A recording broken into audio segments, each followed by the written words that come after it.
ನಾನು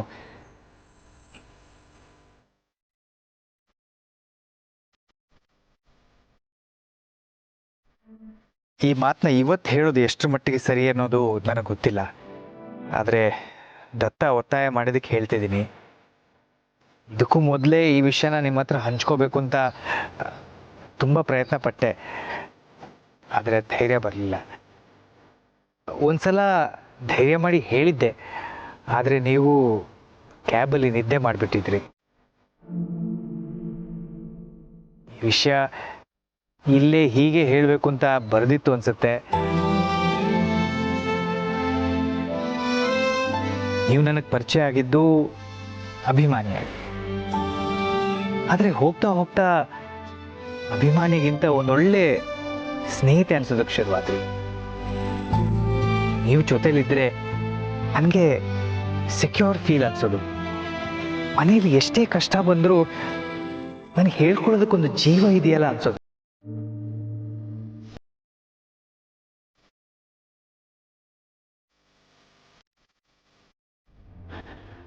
ದಯವಿಟ್ಟು ನನ್ನ ಮಾತು ಕೇಳಿ ನೊಂದ್ಕೋಬೇಡಿ. ನನಗೆ ಗೊತ್ತು, ನೀವಿರೋ ಸ್ಥಿತಿಲಿ ನಾನು ಏನೇ ಅಂದರೂ ಅದನ್ನ ಗಾಯದ ಮೇಲೆ ಬರೆ ಎಳ್ದಾಗ ಆಗುತ್ತೆ.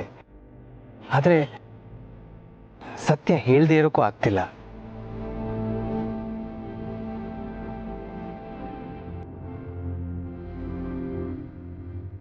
ನನ್ನ ಮನಸ್ಸಲ್ಲಿ ನಿಮ್ಮ ಬಗ್ಗೆ ಸ್ನೇಹಿತೆ ಅನ್ನೋದಕ್ಕಿಂತ ಹೆಚ್ಚಿನ ಭಾವನೆ ಶುರುವಾಗಿ ಎಷ್ಟೋ ದಿನ ಆಗಿದೆ ತುಳಸಿಯವರೇ.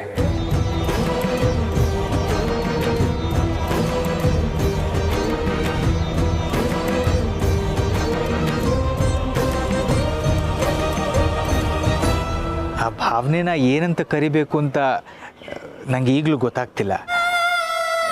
ಜನ ಇದನ್ನ ಪ್ರೀತಿ ಅನ್ಬೋದು, ಸಮಾಜ ಇನ್ನೇನೋ ಅನ್ಬೋದು. ಆದರೆ ನನ್ನ ಮನಸ್ಸಲ್ಲಿರೋದಿಷ್ಟೇ, ಮುಂದೊಂದು ದಿನ ನನ್ನ ಜೀವನದಲ್ಲಿ ದಾರಿ ಕಾಣ್ತಿಲ್ಲ ಅನ್ನಿಸ್ದಾಗ ನನಗೆ ಜೊತೆಯಾಗಿ ಹೆಜ್ಜೆ ಹಾಕೋರು ನೀವೇ ಆಗಿರಲಿ ಅಂತ.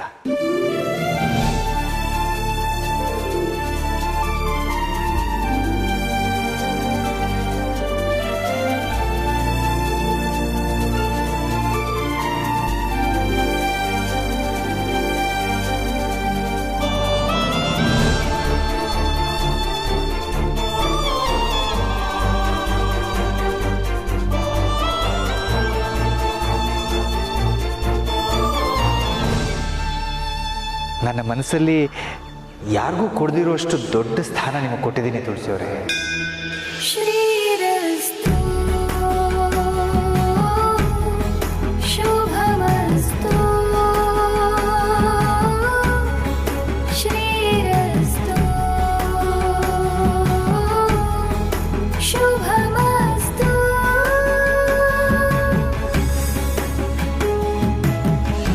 ಇದು ಬರೀ ಸ್ನೇಹ ಅಲ್ಲ, ಕಾಳಜಿ ಅನ್ಕೊಳ್ಳಿ, ಮಮತೆ ಅನ್ಕೊಳ್ಳಿ, ಪ್ರೀತಿ ಅನ್ಕೊಳ್ಳಿ, ಅಥವಾ ಇದೆಲ್ಲದಕ್ಕೂ ಮೀರಿದು ಆರಾಧನೆ ಅನ್ಕೊಳ್ಳಿ.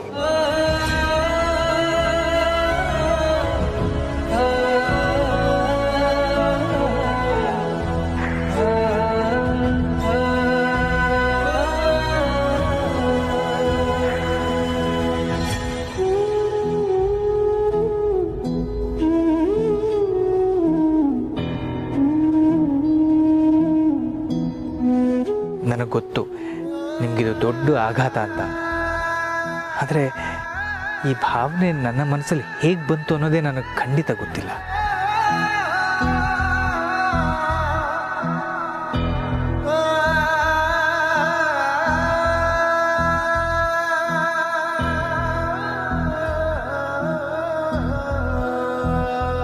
ಜನ ಅಂದ್ಕೋಬಹುದು ಈ ವಯಸ್ಸಲ್ಲಿ ಇದೇನು ಹುಚ್ಚು ಅಂತ, ಆದರೆ ಅವ್ರು ಅಂದ್ಕೊಳ್ಳೋ ಹಾಗೆ ನಂದು ಮರ ಸುತ್ತೋ ಪ್ರೀತಿ ಅಲ್ಲ. ಇಮೋಷ್ನಲಿ ಒಬ್ಬರ ಮೇಲೆ ಇನ್ನೊಬ್ಬರು ಡಿಪೆಂಡ್ ಆಗಿ ಜೀವನ ಪೂರ್ತಿ ಜೊತೆಯಾಗಿರೋ ಪ್ರೀತಿ, ಒಬ್ಬರನ್ನೊಬ್ಬರು ಆರಾಧಿಸುವ ಪ್ರೀತಿ.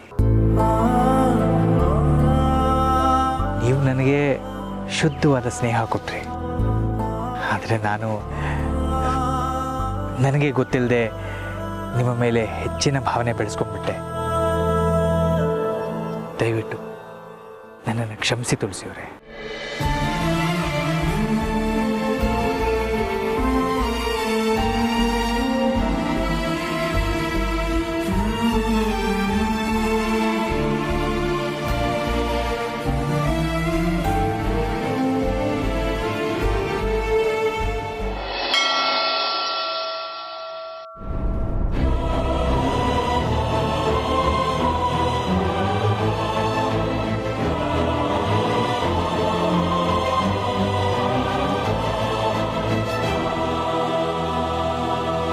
ತುಳಸಿ, ಎಲ್ಲ ಕೇಳಿಸ್ಕೊಂಡ್ಯಾ ನೀನು?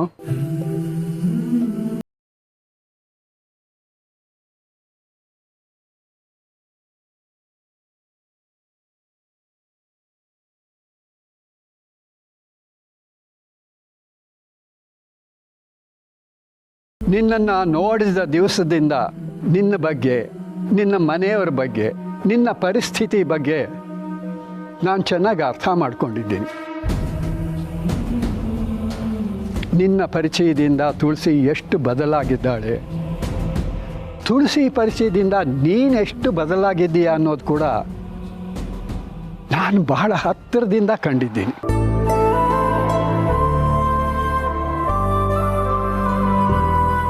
ನಿಮ್ಮಿಬ್ಬರ ಬಗ್ಗೆ ನಮ್ಮ ಮನೆಯವರು, ಸಮಾಜ ಏನೆಲ್ಲ ಪ್ರಶ್ನೆ ಕೇಳುತ್ತೋ ಅದಕ್ಕೆಲ್ಲ ನಾನು ನಿಮ್ಮ ಮೇಲಿನ ಪ್ರೀತಿ ಕಾಳಜಿಯಿಂದ ಆ ಹಿರಿಯನಾಗಿ ಅದಕ್ಕೆ ಉತ್ತರ ಹುಡುಕಿದ್ದೀನಿ.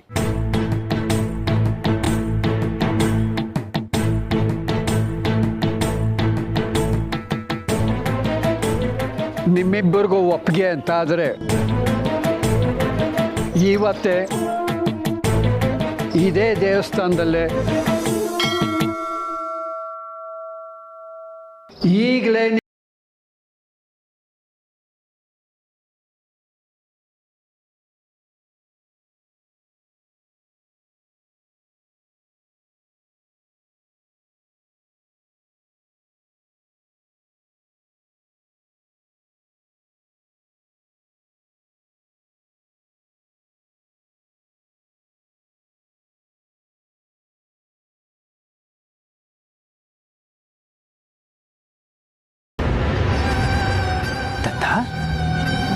ತುಳಸಿ, ಇಷ್ಟು ವರ್ಷಗಳಲ್ಲಿ ನಿನ್ನ ವಿಷಯದಲ್ಲಿ ನಾನು ಏನಾದರೂ ನಿರ್ಧಾರ ತಗೊಂಡಿದ್ರೆ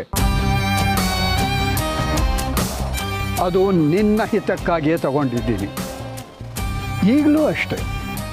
ದಯವಿಟ್ಟು ಕ್ಷಮಿಸಿ ಮಾವ. ನೀವೇನೇ ಹೇಳಿದ್ರು ಈ ವಿಷಯದಲ್ಲಿ ಮಾತ್ರ ನನ್ನ ಒಪ್ಪಿಗೆ ಇಲ್ವೇ ಇಲ್ಲ.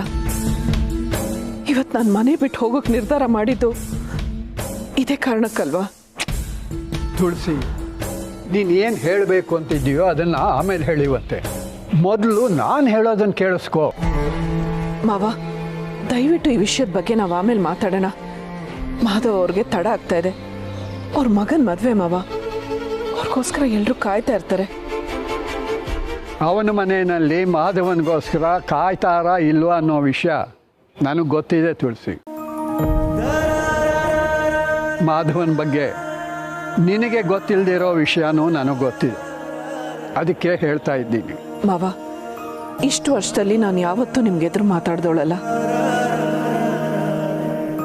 ಆದರೆ ಈ ವಿಷಯದಲ್ಲಿ ನೀವು ಹೇಳಿದ್ದನ್ನು ನಾನು ಒಪ್ಕೊಳ್ಳೋದಕ್ಕೆ ಸಾಧ್ಯ ಇಲ್ಲ.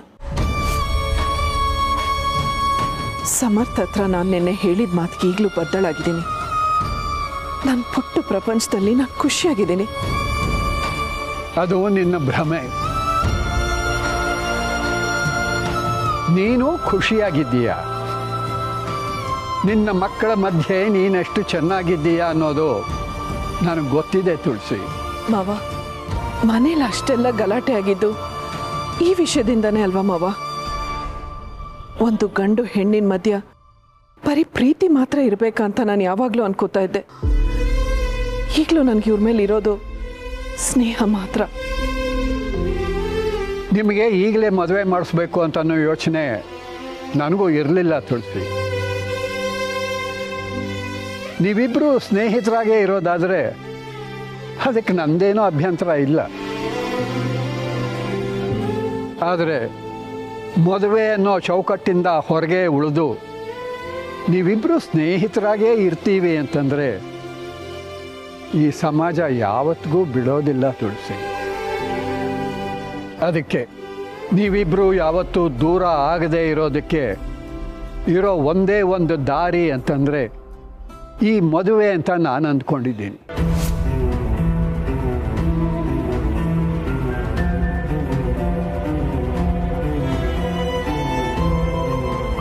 ಮಾವ, ನಾನು ನಿಮ್ಮಷ್ಟು ತಿಳಿದವಳಲ್ಲ. ಆದರೆ ಇದು ನನ್ನ ಭಾವನೆಗಳಿಗೆ ಸಂಬಂಧಪಟ್ಟಿರೋ ಪ್ರಶ್ನೆ ಆಗಿರೋದ್ರಿಂದ ಮಾತಾಡ್ತಾ ಇದ್ದೀನಿ. ನಿನ್ನೆ ಸಂಧ್ಯಾ, ಅವಳ ಮಾವ, ಪಾಪು ಎಲ್ಲರೂ ಹೇಗೆ ಮಾತಾಡಿದ್ರು ಅಂತ ನೋಡಿದ್ದೀರಾ? ಒಂದು ಸಮಸ್ಯೆಯ ಪರಿಹಾರ ಇನ್ನೊಂದು ದೊಡ್ಡ ಸಮಸ್ಯೆಯನ್ನು ಹುಟ್ಟಾಕ್ಬಾರ್ದಲ್ವಾ? ತುಂಬ ಯೋಚನೆ ಮಾಡೇ ಈ ನಿರ್ಧಾರಕ್ಕೆ ಬಂದಿದ್ದೀನಿ ತುಳಸಿ. ಇವತ್ತೇ ಈಗಲೇ ಈ ಮದುವೆ ಆಗಲೇಬೇಕು ಅಂತನ್ನೋ ನಿರ್ಧಾರಕ್ಕೆ ಬರೋದಕ್ಕೂ ಒಂದು ಬಲವಾದ ಕಾರಣ ಇದೆ. ಕೇಳ್ತೀಯಾ?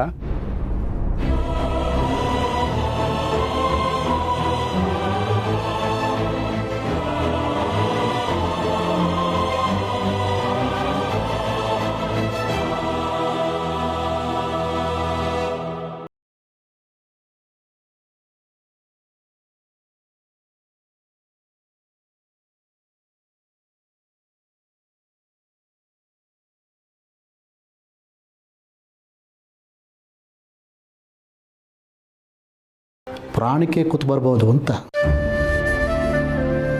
ಅಂದರೆ ನಾನಿನ್ನು ಹೆಚ್ಚು ದಿವಸ ಬದುಕೋದಿಲ್ಲ ಅಂತ ಹೇಳ್ತಾ ಇದ್ದೀರಾ ಡಾಕ್ಟ್ರೇ? ಚೇಚೆ, ನಾನೆಲ್ಲಿ ಹಾಗೆ ಹೇಳಿದೆ? ಇದಕ್ಕೂ ಸರ್ಜರಿ ಮಾಡ್ಬೋದು, ಆದರೆ ವಯಸ್ಸಾಗಿರೋದ್ರಿಂದ ಸರ್ಜರಿನ ದೇಹ ತಡ್ಕೊಳ್ಳುತ್ತೆ ಅಂತ ಹೇಳೋಕ್ಕಾಗಲ್ಲ.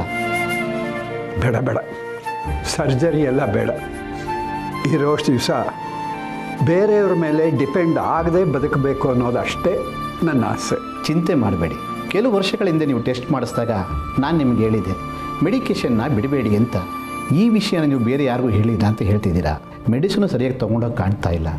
ಅದಕ್ಕೆ ಮತ್ತೆ ನಿಮಗೆ ಈ ಅರಿತ್ಮಿಯ ಪ್ರಾಬ್ಲಮ್ ಕಾಣಿಸ್ಕೊಳ್ತಿದೆ. ಡಾಕ್ಟ್ರೇ, ಸಾವಿನ ಬಗ್ಗೆ ನನಗೇನೂ ಹೆದರಿಕೆ ಇಲ್ಲ. ಗೊತ್ತಿಲ್ಲದ ಹಾಗೆ ಅದು ಬಂದು ನಮ್ಮನ್ನು ತಗೊಂಡು ಹೋಗ್ಬಿಟ್ರೆ ಸುಖಾನೇ. ಆದರೆ ಯಾವಾಗ ಬರುತ್ತೋ ಅಂತ ಕಾಯ್ತಾ ಕೂತಿರೋದಿದೆಯಲ್ಲ, ಅದು ಯಮೆ ಆಗ್ತದೆ. ಏನಂತೀರಾ? ಅದು ನಿಜಾನೇ. ಈ ಕಾಯಿಲೆನೇ ಹಾಗೆ. ಸಾವು ಬರುತ್ತೆ ಅಂತ ಕಾಯ್ತಾ ಇದ್ರೆ 7-8 ವರ್ಷ ಬರ್ದೇನೆ ಸತಾಯಿಸ್ಬೋದು. ಹೇಗೂ ಬರಲ್ಲ ಅಂತ ಕಾಯ್ತಾ ಇದ್ರೆ ಇವತ್ತೇ ಇನ್ನೊಂದು ತಾಸಲ್ಲೇ ಬರ್ಬೋದು.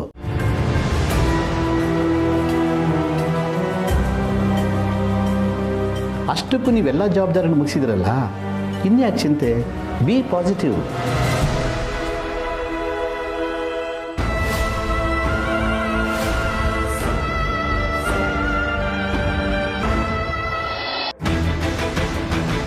ಮಾವ, ಏನು ಹೇಳ್ತಾ ಇದ್ದೀರಾ ನೀವು?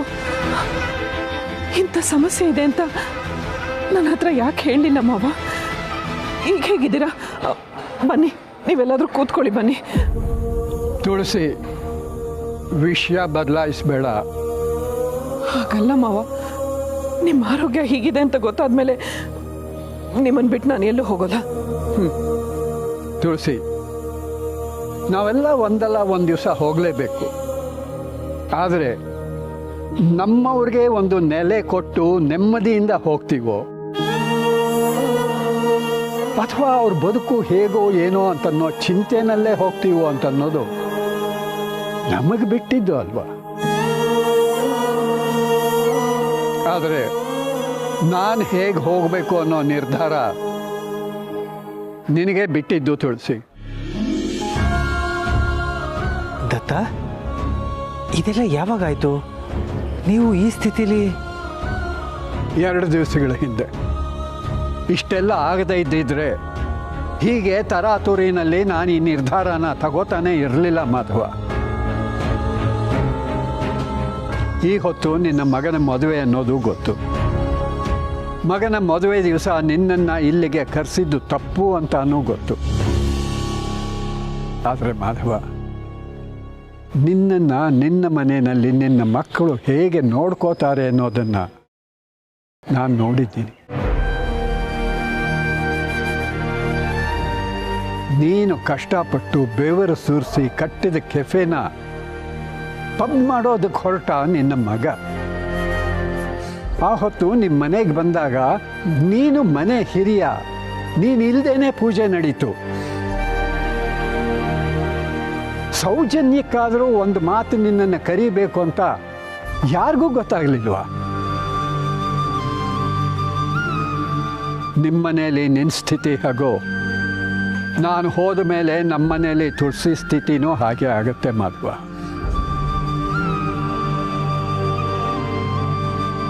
ನಿನ್ನ ಸೊಸೆ ಹೇಗೋ ತುಳಸಿ ಸೊಸೆನೂ ಹಾಗೇನೆ. ಆದರೆ ಗಂಡನ ಮಾತನ್ನು ಮೀರಿ ಎಷ್ಟು ದಿವಸ ಅವರು ನಿಮ್ಮನ್ನು ಬೆಂಬಲಿಸ್ತಾರೆ?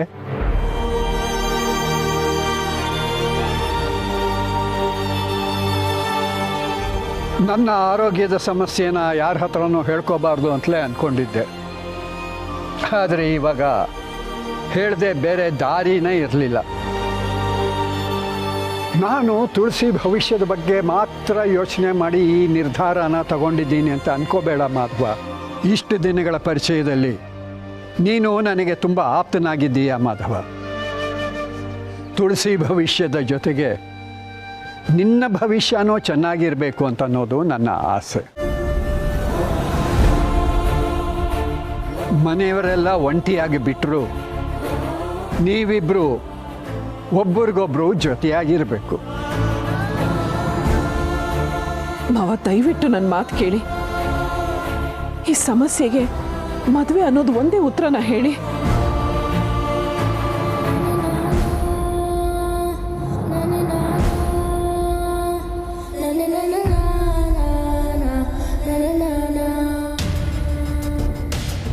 ಯಾಕೆ ಹೀಗೆ ನನ್ನ ಭಾವನೆಗಳಲ್ಲೇ ನನ್ನನ್ನು ಸಿಕ್ಕಾಕ್ತಿದೆ ದೇವ್ರೆ? ಅಪ್ಪನಾಗಿ ನನ್ನ ಜವಾಬ್ದಾರಿ ನಿಭಾಯಿಸಬೇಕು. ಮಗನ ಮದುವೆ ಮಾಡಿಸೋದಕ್ಕೆ ಅಲ್ಲಿಗೆ ಹೋಗ್ಲಾ, ಅಥವಾ ದತ್ತ ಅವರು ಹೇಳ್ತಿರೋ ಹಾಗೆ ನನ್ನ ಭಾವನೆಗಳಿಗೆ ಉತ್ತರ ಕೊಡೋದಕ್ಕೆ ಇಲ್ಲೇ ಇದ್ದು ತುಳಸಿಯವರನ್ನು ಮದುವೆ ಆಗ್ಲಾ? ಯಾಕಿಂಥ ಪರಿಸ್ಥಿತಿಯಲ್ಲಿ ಸಿಕ್ಕಾಕ್ತಿದೆಯಾ? ಈ ಪ್ರಶ್ನೆಗೆ ನೀನೇ ಉತ್ತರ ಕೊಡು. ನಾನು ಹಾಗೆ ಮಾಡ್ತೀನಿ.